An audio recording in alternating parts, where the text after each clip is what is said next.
तो आज देश भर में वीर बाल दिवस मनाया जा रहा है और वीर बाल दिवस के मौके पर देश और प्रदेश में कार्यक्रमों का आयोजन हो रहा है। वहीं वीर बाल दिवस के मौके पर एक कार्यक्रम में प्रधानमंत्री नरेंद्र मोदी ने 14 राज्य और केंद्र शासित प्रदेशों के 17 बच्चों को कला और संस्कृति, बहादुरी, नवाचार, विज्ञान और प्रौद्योगिकी, इसके अलावा सामाजिक सेवा, खेल और पर्यावरण जैसे क्षेत्रों में उनके असाधारण योगदान के लिए सम्मानित किया है। प्रधानमंत्री मोदी ने युवाओं से उनकी विरासत से प्रेरणा लेने का आग्रह भी किया है। प्रधानमंत्री मोदी ने कहा है कि वीर बाल दिवस एक स्थायी सबक सिखाता है। चाहे परिस्थितियां कितनी भी प्रतिकूल क्यों ना हो, राष्ट्र के हित से बढ़कर कुछ भी नहीं है। अब राष्ट्र हित में किया गया प्रत्येक कार्य वीरता का ही कार्य होता है। वहीं वीर बाल दिवस के मौके पर हरियाणा में भी राज्य स्तरीय कार्यक्रमों का आयोजन किया जा रहा है। इस कार्यक्रम में सीएम नायब सैनी ने शिरकत की। कार्यक्रम को संबोधित करते हुए सीएम नायब सैनी ने कहा कि वीर साहिबजादों की अमर गाथा स्वर्ण अक्षरों में अंकित है, क्योंकि वीरता और साहस के आगे कम आयु भी कोई मायने नहीं रखती। सीएम सैनी ने इसके बाद यह भी कहा कि सिखों का इतिहास एक गौरवशाली इतिहास है, जिन्होंने धर्म रक्षा के लिए बड़ी से बड़ी कुर्बानियां दी हैं। आपको बता दें कि वीर बाल दिवस हर साल 26 दिसंबर को मनाया जाता है, यानी कि यह दिन सिख धर्म के 10वें गुरु गोविंद जी के 2 छोटे साहिबजादे जोरावर सिंह और फतेह सिंह को सम्मानित करने के लिए मनाया जाता है। इन युवा साहिबजादों ने धर्म और मानवता के लिए अपना सर्वस्व न्यौछावर कर दिया। इन्हीं के सम्मान और याद में वीर बाल दिवस को मनाते हैं। अब गुरु गोविंद सिंह जी के पुत्रों के इस बलिदान को याद करने के लिए साल 2022 में भारत सरकार ने हर साल 26 दिसंबर को वीर बाल दिवस मनाने की घोषणा की है। इस दिन देश के स्कूल, कॉलेज और गुरुद्वारों में विशेष कार्यक्रमों का आयोजन भी होता है।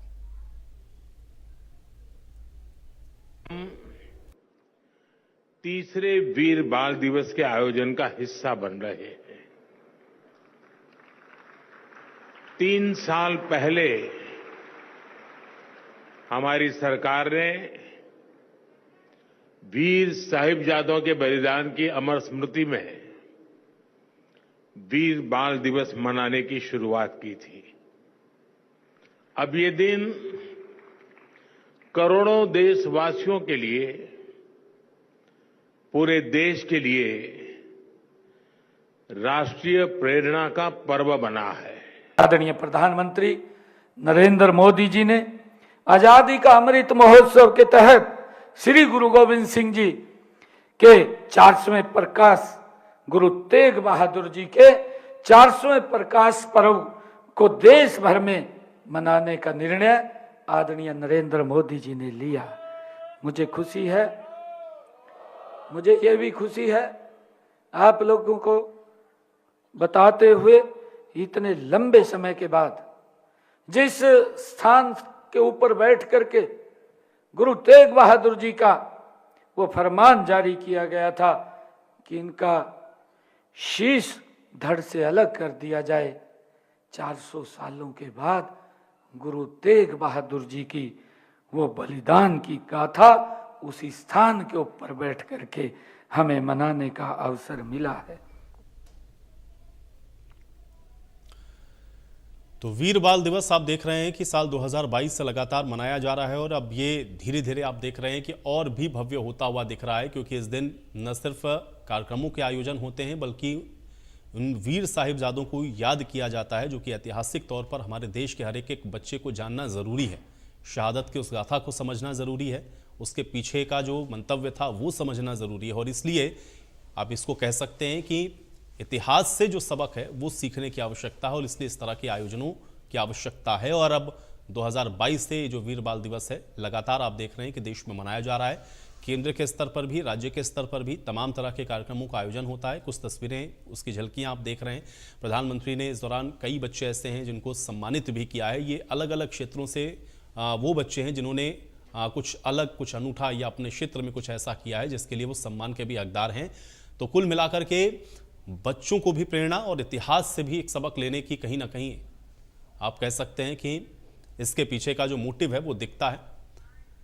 और साहिबजादों को याद करते हुए ये वीर बाल दिवस मनाया जा रहा है। लेकिन वीर बाल दिवस जो मनाया जा रहा है उसके पीछे के आज कारणों को भी समझेंगे और 2022 से ही इसकी शुरुआत क्यों हुई, उसके पहले इस तरह के आयोजन क्यों नहीं, आज इसको भी थोड़ा सा समझते हैं। सभी मेहमान हमारे साथ जुड़ गए, पहले उनका परिचय करवाते हैं। राकेश शर्मा जी हमारे साथ जुड़ रहे हैं, भारतीय जनता पार्टी के प्रवक्ता हैं। राकेश शर्मा जी, स्वागत है आपका आज की चर्चा में। ललित अरोड़ा जी हमारे साथ कांग्रेस पार्टी के प्रवक्ता हैं। ललित अरोड़ा जी, आपका भी स्वागत है।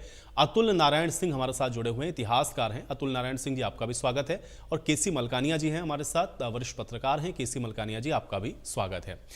अतुल नारायण जी, आज चर्चा की शुरुआत मैं आपसे करूंगा क्योंकि आज इतिहास की चर्चा हम लोग करने के लिए यहां पर बैठे हैं। हालांकि वीर बाल दिवस मना रहे हैं 2022 से, जैसा मैंने अपने इंट्रोडक्शन में भी दर्शकों को बताया, लेकिन इसको आप कैसे देखते हैं इस ऐतिहासिक महत्व को, साहिबजादों के इस योगदान को, उनकी शहादत को और इस तरह के आयोजनों को आप किस नजर से देखते हैं? और इतिहासकार होने के नाते क्या इसके पीछे का मंतव्य आपको नजर आता है? क्या लोगों को ये बहुत सारे इतिहास ऐसे हैं जो जानना जरूरी है, जो अभी तक लोगों के शायद जहन में नहीं है, लोग पढ़ नहीं पाए?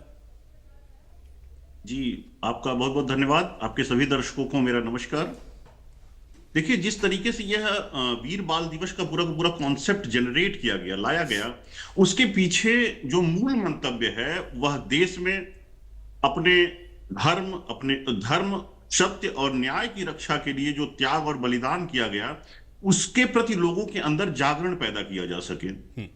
चूंकि ये चीजें, जैसा कि आपने कहा कि यह 2022 से पहले क्यों नहीं किया गया, तो उसके पूर्व यह जानना आवश्यक है कि ये जो घटना घटित हुई 17वीं शताब्दी में, वह समय खंड कैसा था, वह इतिहास का समय खंड आखिर कैसा था, क्यों इस तरीके की स्थितियां पैदा हुई। तो औरंगजेब के शासनकाल से उसके कुकृत्यों से पूरा देश वाकिफ है, अच्छी तरीके से उनको जानता है।